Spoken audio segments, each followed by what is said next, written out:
It's more and more important every day that we address conservation and we address revival and resuscitation of the fish, because more and more focus is being placed on us as sport fishermen because of pressures in the industry and because of really public awareness, which is the best thing that's ever happened.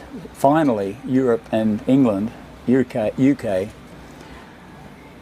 are gaining public awareness of the terrible plight that the oceans are in, and it's up to us to make sure that we revive and resuscitate every single large marlin that we can.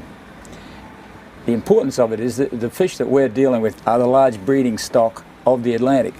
They're the big breeders. So it's important that they are released alive.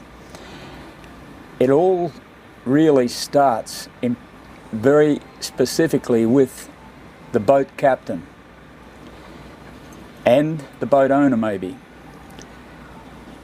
and him alone, because he must drive the boat. There was a tendency here years ago to just hook up and stop the boat. And in that situation, it was generally accepted that all the fish that were caught here died.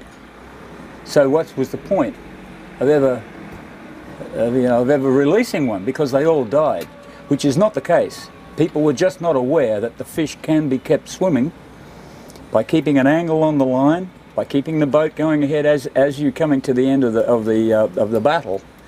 Keep the angle on the line, keep the fish swimming, keep the fish coming to the boat, and the fish will swim up to the boat.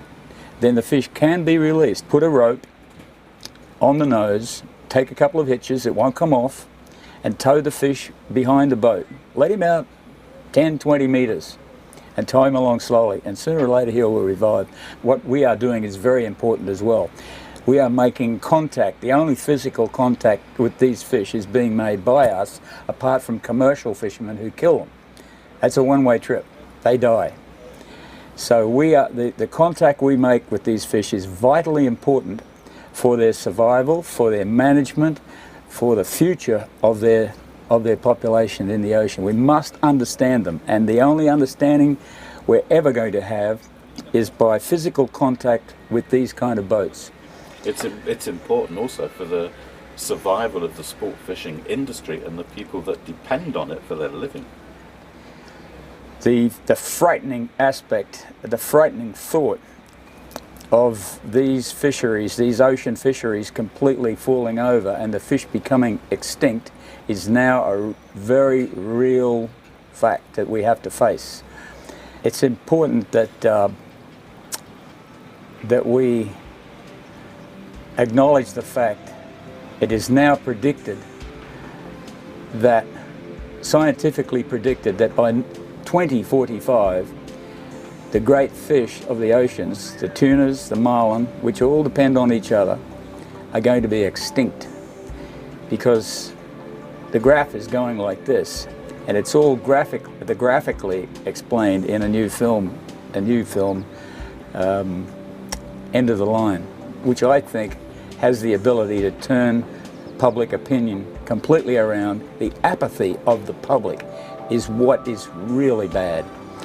Without the public support, the politicians won't do anything, and the media won't do anything, because they can't sell a newspaper if there is public apathy.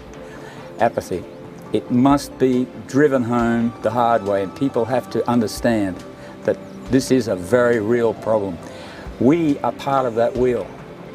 We are the only ones in contact with these fish who can tell people about them and be the greatest help in their study. But if everyone can release a live blue marlin, then there is a chance that they will survive.